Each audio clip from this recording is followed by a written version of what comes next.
et ne put réprimer un cri de joyeuse surprise. Celui qu'on appelait le docteur, c'était mon ancien camarade, Boisflambard. Un Boisflambard un peu engraissé, mais élégant tout de même et superbe, comme en ses meilleurs temps du quartier latin. Boisflambard! Toi?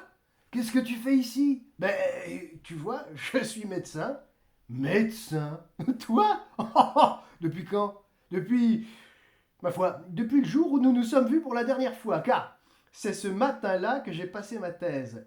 Je t'expliquerai ça, mais voyons d'abord ton pied. Boisflambard médecin. Oh, je n'en revenais pas. Et même, l'avouerai-je, j'éprouvais une certaine méfiance à lui confier le soin d'un de mes membres, même inférieur. Bon, expliqueras-tu enfin lui demandai-je quand nous fûmes seuls. Mon Dieu, c'est bien simple. Quand tu m'as connu au quartier, j'étais étudiant en médecine. Tu ne nous l'as jamais dit. Vous ne me l'avez jamais demandé. Alors, j'ai passé mes examens, ma thèse, et je suis venu m'installer ici où j'ai fait un joli mariage. Mais, malheureux, à quel moment de la journée étudiais-tu l'art de guérir tes semblables? Quelques jours avant mon examen, je piochais ferme avec un vieux docteur dont c'est la spécialité. Et puis, j'avais découvert un truc pour être reçu. Un truc? Un truc! Épatant, mon cher, simple et bien humain. Écoute plutôt. Lors du premier examen que je passais à l'école de médecine, j'arrivais bien vêtu, tiré à 4 épingles, reluisant. Inutile de te prévenir que j'ignorais les premiers mots du programme. Le premier bonhomme qui m'interrogea était un professeur d'histoire naturelle. Il me pria de m'expliquer sur...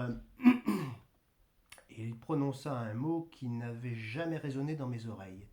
Je lui fis répéter son diable de mots, sans plus de succès pour mes souvenirs. Était-ce un animal, un végétal ou un minéral? Ma foi, je pris une moyenne et répondis c'est une plante. Vous m'avez mal entendu, mon ami, reprit doucement le professeur. Je vous demande de parler de... Et toujours ce diable de mots.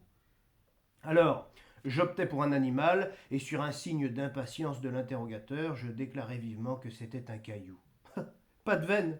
En vérité, le professeur d'histoire naturelle interrogeait également sur la physique, et ce mot terrible que je ne connais pas, c'était les lois de Ohm. Dois-je ajouter que je fus impitoyablement recalé? En même temps que moi, se présentait un pauvre diable, aussi piteusement accoutré que j'étais bien vêtu. Au point de vue scientifique, il était à peu près de ma force. Eh bien, lui, il fut reçu. J'attribuais mon échec et son succès à nos tenues différentes. Les examinateurs avaient eu pitié du pauvre jeune homme, ils avaient pensé peut-être aux parents de province, besogneux, se saignant aux 4 veines pour payer les études du garçon à Paris.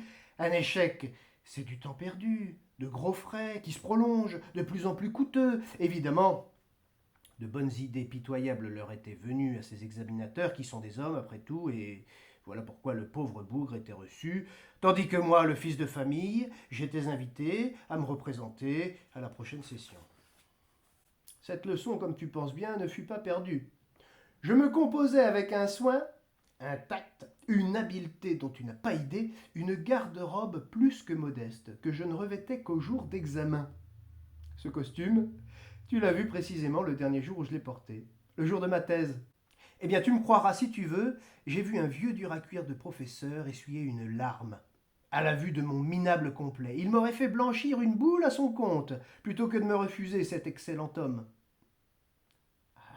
Tout cela est fort joli, objectai-je, mais ce n'est pas en enfilant une vieille redingote tous les ans au mois de juillet qu'on apprend à guérir l'humanité de tous les maux qui l'accablent. La médecine, mon cher, n'est pas une affaire de science, c'est une affaire de veine. Ainsi, il m'est arrivé plusieurs fois de commettre des erreurs de diagnostic, mais, tu sais, des erreurs à foudroyer un troupeau de rhinocéros. Eh bien, c'est précisément dans ces cas-là que j'ai obtenu des guérisons, que mes confrères eux-mêmes n'ont pas hésité à qualifier de miraculeuses.